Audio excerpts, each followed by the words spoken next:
Entonces, en la dinámica del día de hoy, hemos planteado una segunda parte que son los comentarios de dos profesores del sector académico para retomar aspectos que nos sirvan para reflexionar en el seminario permanente hacia dos preguntas. Uno, el balance de las actividades misionales de la facultad, docencia, investigación y extensión, pero también el balance en los temas de investigación teórica, práctica, innovación. Y a otro de los aspectos mencionados por los dos conferencistas anteriores sobre el tema de cómo la investigación puede realmente producir resultados y productos que mejoren la calidad de vida y que permeen hacia la sociedad. Entonces invitamos al profesor Carlos Julio Cortés, él es el director de la Escuela Doctoral de la Facultad de Ingeniería, ¿sí? Es ingeniero mecánico. Tiene su maestría en el tema de materiales de la Universidad Nacional y su doctorado en Kassel, Alemania. Entonces nos va a desarrollar algunas ideas que nos permitan identificar los aspectos hacia la investigación y la proyección de la facultad en este tema en los próximos 20 años. Bueno, muchas gracias, Fernando. Yo quisiera, para empezar, retomar algunas ideas que han sido expuestas por la señora vicedecana de investigación y por el ingeniero José Fernando Izaza, y voy a retomar primero las ideas del ingeniero José Fernando Izaza en el siguiente sentido. Él nos ha hecho una bonita reflexión sobre el devenir de la ciencia y la ciencia aplicada hoy. Y en parte, así como él hace algunos planteamientos económicos y cómo hoy la cienciometría nos ha alejado del fundamento. Hoy estamos más preocupados, como él dice, por medirnos, y a muchas universidades en el mundo les asusta cuando sale el ranking de Shanghái, todo el mundo se asusta, se pone nervioso. Aquí mismo en la universidad nos asusta cuando sale el QS, hace unos días nos asustamos y a veces nos olvidamos de cuáles son los fundamentos que deben regir de alguna manera la producción de conocimiento científico de hacia dónde va. Yo en parte le indulgo la culpa de lo que ocurre hoy en día con la ciencia y la tecnología a la economía.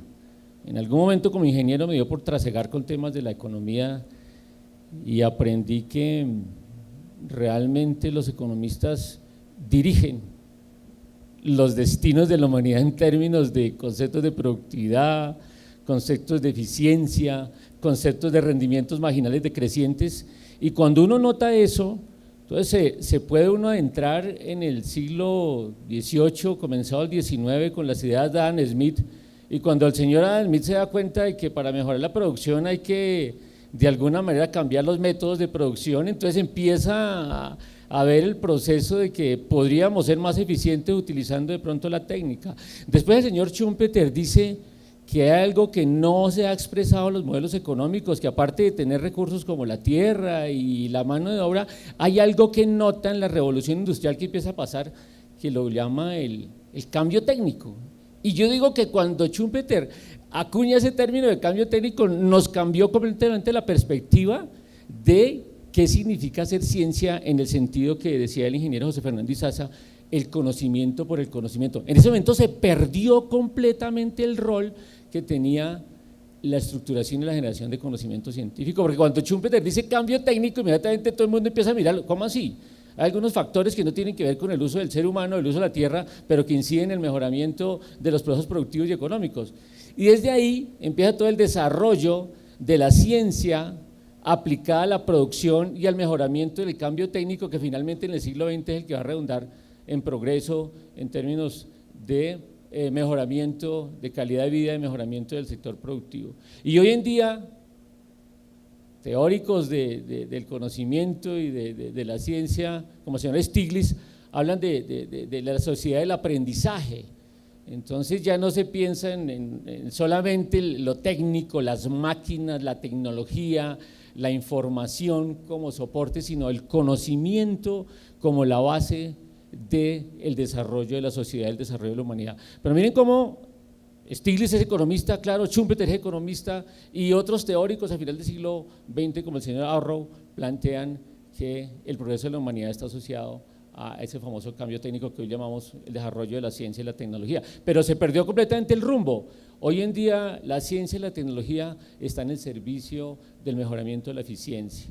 ¿Sí? Dentro de los modelos económicos, algunos teóricos plantean cómo ese concepto de desarrollo científico puede de alguna manera afectar el bienestar social, el bienestar de la humanidad, el mejoramiento de las vacunas. Ustedes saben todas las problemáticas que hoy en día, por ejemplo, hay con la industria farmacéutica, el manejo de las patentes, el manejo de los derechos de producción, etcétera, que no han permitido que muchos desarrollos importantes lleguen a la sociedad. De alguna manera, la ciencia y la tecnología se convirtieron en el soporte de los sistemas económicos y se perdió el concepto que nos mencionaba el ingeniero José Fernández Zaza del conocimiento por el conocimiento.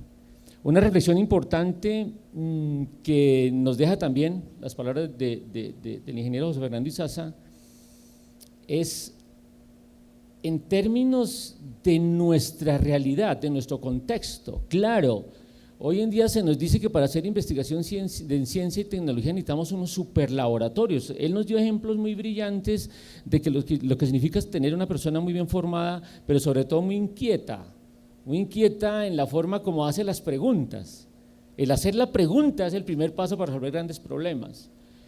A veces, ¿no será que en el medio académico colombiano nos hemos encerrado mucho en pensar cómo conseguimos recursos gigantescos para este desarrollo y no nos hemos dedicado más bien a hacernos bien las preguntas?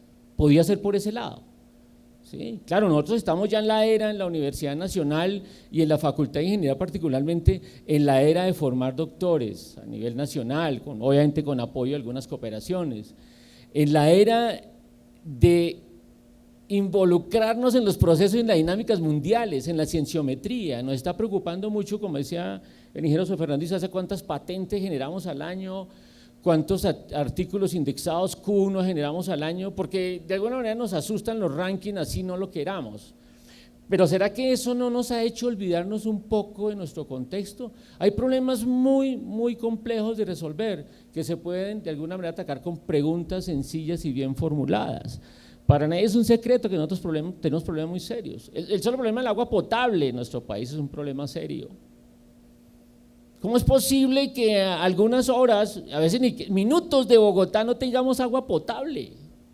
Cuando estamos generando cientos de ingenieros formados en nuestras universidades, químicos, físicos formados en nuestras universidades, y todavía tenemos problema de agua potable a algunos minutos de Bogotá.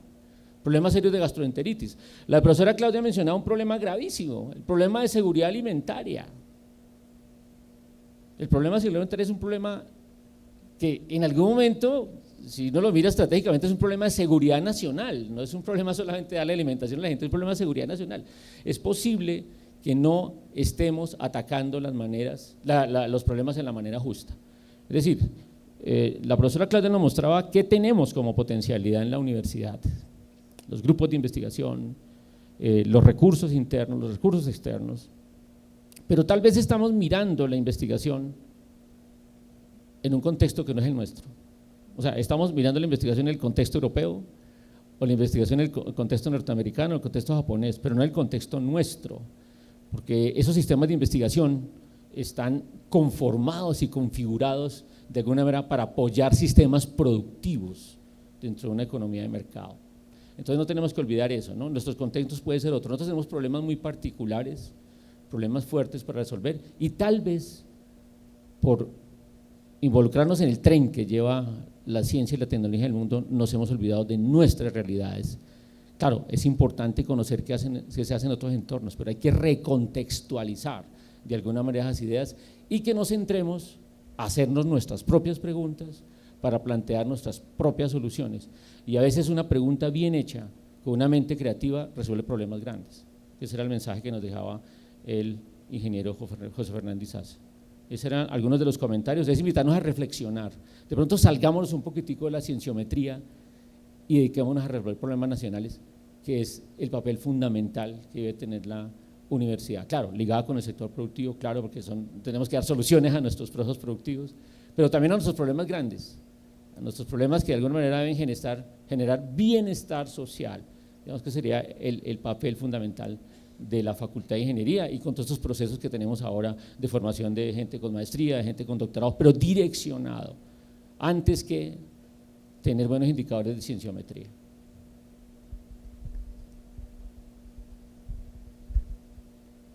Gracias, Carlos.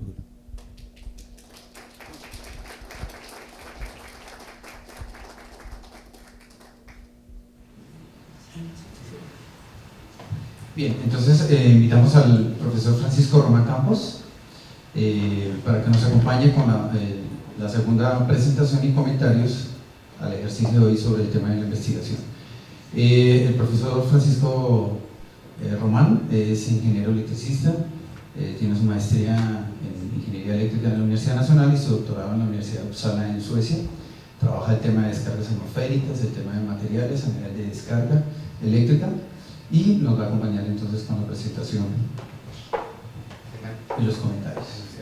Sí, vamos por algunas picardías del universo. Tenemos dos noticias. Una, nos han conseguido unos minutos adicionales, entonces para poder tener tiempo para las preguntas de ustedes y las intervenciones, entonces vamos a tomar unos 10 minutos más. En un seminario como esto se queda uno frío, ¿no? Realmente no sabe qué decir al escuchar toda esa tradición que tenemos de la investigación en el mundo y la problemática interna de la universidad. Entonces yo quería contar un ejemplo, bueno, también comentar que Antonio Mejía fue mi compañero de tesis, que está aquí al lado de Fernando Izaza. Yo quería poner un ejemplo que puede ser útil para ambientar un poco este tema de la investigación, y es nosotros qué hicimos cuando empezamos a trabajar en la universidad tratando de hacer investigación. Y realmente el camino que recorrimos se parece mucho al que plantea el profesor José Fernando Izaza. Empezamos, miramos las fotos de las descargas en los libros y dijimos, ¿será que nosotros las podemos hacer? Entonces hicimos algunos experimentos y empezamos a ver fotografías, empezamos a ver señales eléctricas. Luego, estando en la universidad, que es una gran madre, nos permitió ir a Alemania a hacer una especialización, a entender cómo eran los sistemas de alta tensión.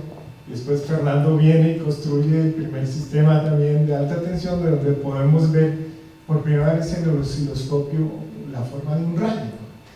Pues esos fueron para nosotros los grandes logros, es decir, dimos los pasos que había que dar y luego nos centramos en los rayos, seguimos trabajando en los rayos, y los rayos pues han sido un alimento interesante. En la escuela sueca, entonces yo aprendí algo que hemos tratado de transmitir aquí.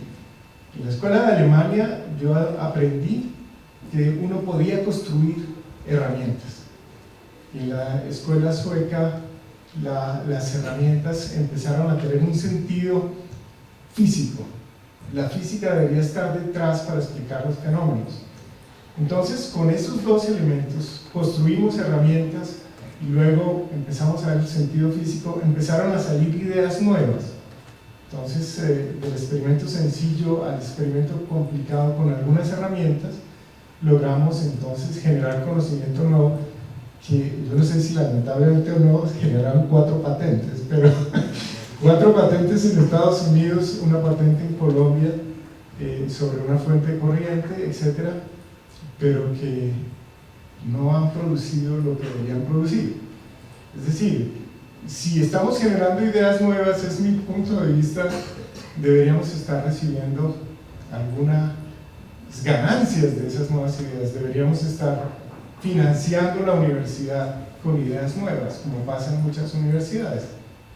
Si nosotros pudiésemos pagar con nuevo conocimiento todo lo que se necesita para seguir creciendo, pues deberíamos hacerlo.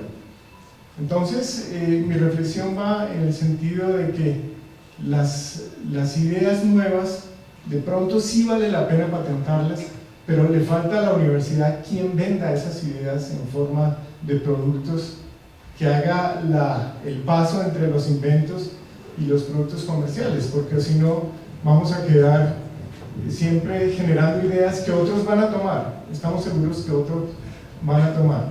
Hoy en día el tema de los rayos sigue siendo nuestro tema de investigación. Tenemos una población muy grande que está muriendo cada mes por el efecto de los rayos y deberíamos hacer algo. Sabemos qué hacer, queremos patentar esas cosas para que haya una posible entrada para la universidad. Entonces mi reflexión va a que hay que partir de lo sencillo, ir a lo complicado, generar herramientas, generar nuevas ideas, pero después tiene que venir la industria. Yo siento que ese paso es el que deberíamos dar, que nos está faltando para que entren recursos a la universidad. Eso sería más o menos la reflexión. Una reflexión también muy importante que tal vez viene de la escuela sueca, y es que necesitamos tiempo. Necesitamos tiempo para crecer, para desarrollar nuestras ideas, para investigar, para aprender, para entender. Hoy el afán no nos permite tener tiempo. Esa es una reflexión. El profesor insistía, mire, no me venga con un examen donde saque 3, un 60%, véngame hasta el 100%. Cuando usted tenga el 100%, ya puede meterse en otra asignatura. Esa reflexión me parece importante. ¿Qué hacemos graduando ingenieros del 30%? Del 60%, perdón. No sirve. Tiene que ser el 100% para generar conocimiento nuevo. Esa reflexión del tiempo me parece muy importante, sobre todo para una sociedad en la que déjenos vivir nuestra ignorancia hasta que salgamos de ella, ¿no? Lógicamente orientándonos claramente para que nuestros conocimientos sean propios. Y lo que vi también en la escuela alemana es que uno es capaz de hacer todo y es bueno reproducir experimentos. Entonces esas eran mis reflexiones. No sé si hay algún comentario del profesor Fernando Sass o terminamos por acá, Fernando. Gracias.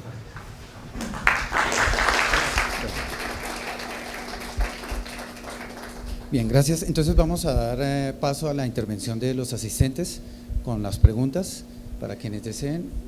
Sí, yo, sugiero por comodidad que si hacen la pregunta y se contesta directamente ahí, sugiero por comodidad.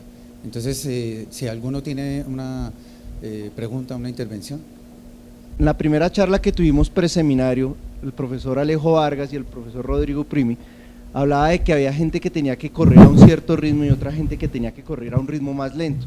Es decir, gente que corría haciendo investigación que respondiera a las necesidades del país, por ejemplo, porque son necesidades actuales, y gente que debe correr más despacio respondiendo a necesidades que de pronto son de la humanidad, digámoslo así, para hacia futuro, pensando en la investigación a futuro, hacia dónde vamos. ¿Cómo sería ese balance? ¿Cómo creería la vicedecana de investigación que debería ser ese balance? Dado que por un lado ella nos hablaba de que tenemos que hacer investigación pertinente, de que tenemos que hacer muchas cosas, que hay unos indicadores ahí que nos mostraba y nos echaba la culpa de alguna manera a los profesores diciéndonos es que no nos conocemos, pero a veces la institución no es lo que la permite conocerse a uno. A veces la institución es la que obliga a que uno haga las cosas más despacio, a que haga prórrogas, y no solamente estoy hablando de la institución como las directivas, sino la institución como tal. Hemos tenido paros, 2 meses de paro, los trabajadores se van, los trabajadores vienen, nosotros tenemos líos para hacer movilidades, porque los trabajadores no tenemos el contacto con ellos, etcétera, etcétera. También tenemos problemas muy serios con estar presionados por los indicadores como los mencionábamos. En el plan moderno de desarrollo que nos están planteando, dicen, tenemos que publicar más que el número de revistas Nature que se van a publicar por año. Eso es lo que se está planteando. Entonces nosotros estamos en un corre-corre, tenemos que investigar, pero la investigación no es remunerada. Pero tenemos que hacer extensión, pero esa sí es remunerada. Pero tenemos que ser buenos docentes, porque hay que enseñar bien. ¿Cómo balanceamos? ¿Cómo podemos ser los que corremos rápido respondiendo a las necesidades del país, pero también somos los que corremos despacio para responder las necesidades de la humanidad?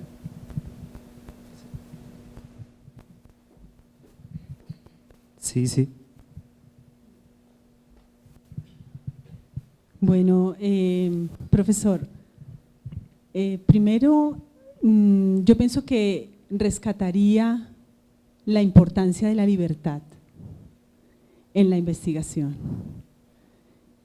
Y pues esa libertad está justamente en, es decir, es algo que la universidad no puede tampoco ceder el paso, en que solamente se va a hacer X o Y. Y no soy yo ni nadie quien va a decir qué investigación se debe hacer, pero sí debe estar la libertad. Y si la investigación está para la humanidad, de hecho es pertinente. Entonces no veo, digamos, la contradicción. Por otra parte, digamos, ni es el interés de la vicedecanatura, ni está tampoco en su haber ni en su hacer juzgar al profesor. El objetivo de mostrar esta información era, digamos, cada uno verse, ¿no? Es como cuando uno se ve al espejo y pues, ¿qué puede haber allí? Entonces fue mostrar elementos que a cada uno le permitan verse, y si hay algo allí valioso para cuestionarse, bienvenido. Quisimos compartir los aspectos que nos parecían relevantes, y pues es lo que quisiéramos que ustedes hicieran en lo propio. Entonces, pues bueno, esa sería mi respuesta. Me han hecho una serie de preguntas para que la charla estuviera orientada a esas preguntas, y a mí la verdad se me olvidó, pero sí quiero retomar algunas, no todas, por supuesto. Y es un poco, ahora que se está discutiendo el proyecto Universidad Año 2034, yo creo que también la Facultad de Ingeniería debe plantearse, bueno, ¿cuál es su rol? Como digo, lo que está hoy de moda es que si lo que no es investigativo, eso es de mal gusto, y eso de enseñar, pues ni se diga, qué cosa tan horrible, que las clases magistrales, no, eso hay que acabar, ¿cómo se les ocurre? Que la memoria, bueno, todo ese discurso que lo conocemos. Pero no nos olvidemos de algo, la Universidad Nacional, históricamente, y la Facultad de Ingeniería, ha tenido un papel muy importante, ya no tanto, valga la verdad, en promoción, en circulación social. Me explico, la universidad sí es todavía una universidad que recibe estudiantes de diferentes estratos, los educa y bien educados, y en el pasado iban llegando también a posiciones en que podían tomar decisiones que mejoraran calidad de vida de sus ciudadanos. No debemos perder de vista eso, porque si no, alguien tiene que hacer ese oficio. Si creemos que la universidad es únicamente una universidad investigativa, perfecto, no hay problema, pero tenemos que definir bien quién va a ser el papel, qué entidad va a ser el papel de promoción y de movilidad social, que eso es muy importante en la parte educativa. Ya hoy se está perdiendo. Todo este sistema educativo, tal como está concebido ahora, no está. Que ustedes miren, y periódicamente hacen este tipo de estudios, ¿de qué universidades están los ministros, viceministros, directores de entidades descentralizadas? Y son de 2 universidades. Y la nacional en los estudios de saber pro es superior a esas universidades. Es decir, el país que nos quejamos tiene hoy una mirada que le falta la mirada de una universidad multiclasista y una universidad realmente en que están todas las áreas del conocimiento. Si insistimos exclusivamente en que la universidad es la universidad investigativa, lo cual es cierto, es realmente donde mayores posibilidades hay, pero nos olvidamos de un papel social que lo ha perdido, y eso tenemos que reconocerlo con toda franqueza, lo ha perdido, aún en el sistema judicial. En el sistema judicial la Universidad Nacional hasta los años, hasta la toma del Palacio de Justicia, los abogados eran la mayoría. Eso se perdió. Y yo creo que si decimos que se siga perdiendo, pero no hay universidad en el país que haga ese papel, yo tengo algunas inquietudes sobre responsabilidad social. Vamos a darle entonces la intervención y damos a 2 intervenciones más para entonces terminar la jornada. Gracias. Yo solamente quería como compartir el hecho de la importancia de lo que comentaba el profesor Fernando en el recorrido que hizo tan interesante sobre la investigación, ¿no? Cómo empieza desde la sencillez, de la observación, lo que habló del humanismo, o sea, no sé si de pronto es por mi propia formación en la Facultad de Ciencias Humanas y ahora mi labor en la Facultad de Ingeniería. Entonces, como esas dos situaciones, como y algo lo que preguntaba el estudiante, ¿no?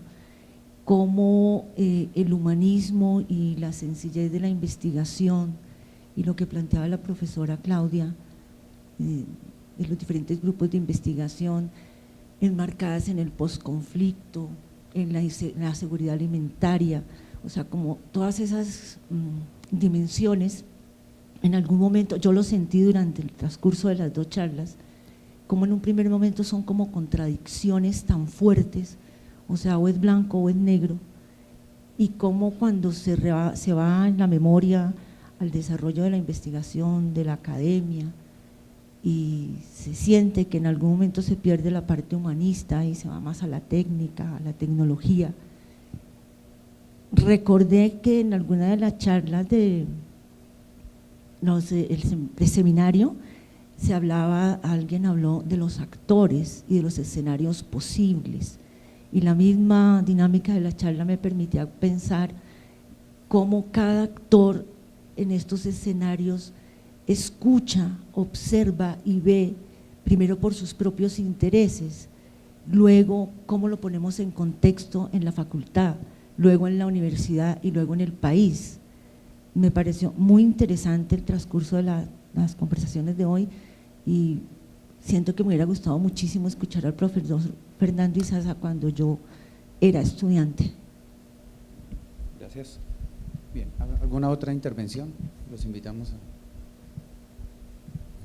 Buenos días, yo quería me hubiera gustado oír al profesor Izaza, en el sentido de, yo creo que todo empieza es como por un tema que es la conciencia ética individual de los estudiantes y de nosotros, pero yo creo que ya mi reflexión va a ser en el sentido de cómo nosotros como facultad, como institución, tratamos de recuperar esa conciencia ética. Digamos, la conciencia ética va de manera individual en las personas, o sea, si, incluso uno como docente, si usted le pone todos los controles, digamos, usted no puede andar de policía detrás de los estudiantes para que cumplieran los objetivos académicos, o incluso nosotros como docentes, digamos, empieza desde cómo nosotros hacemos un proceso académico, nuestras clases, como institución, con los estudiantes, y digamos eso creo que ha sido, yo llamo la atención sobre eso porque el fondo está creo que ahí fundamentalmente y la ética empieza desde eso, desde yo cómo hago la investigación, yo cómo hago el proceso académico de una manera consciente, rigurosa, cómo me hago las preguntas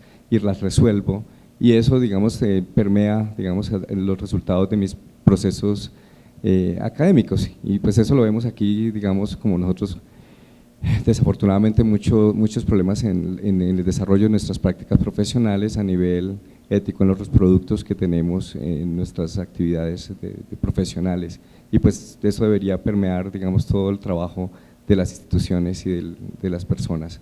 Entonces ahí creo que de pronto a lo largo de los futuros seminarios de pronto tratar este tema, a ver y qué hacemos nosotros como personas para tratar de incentivar esa conciencia ética, que debe estar en cada uno de nosotros.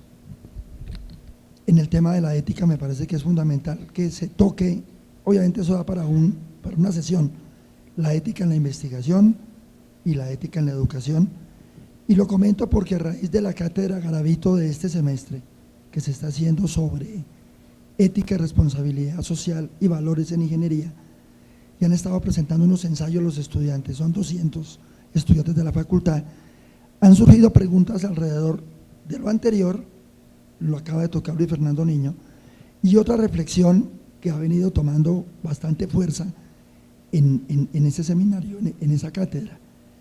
Ahora con un llamado posconflicto, ingeniería del posconflicto, y hemos oído mucho de la pertinencia de la investigación en un sitio como, en un país como Colombia. Cabe esta pregunta, no tengo la respuesta. ¿Hasta dónde hay culpa, no hay culpa? ¿Qué está pasando para que mucho ingeniero colombiano termina su carrera, va al exterior, lo cual nos parece muy válido, pero no quiere volver al país?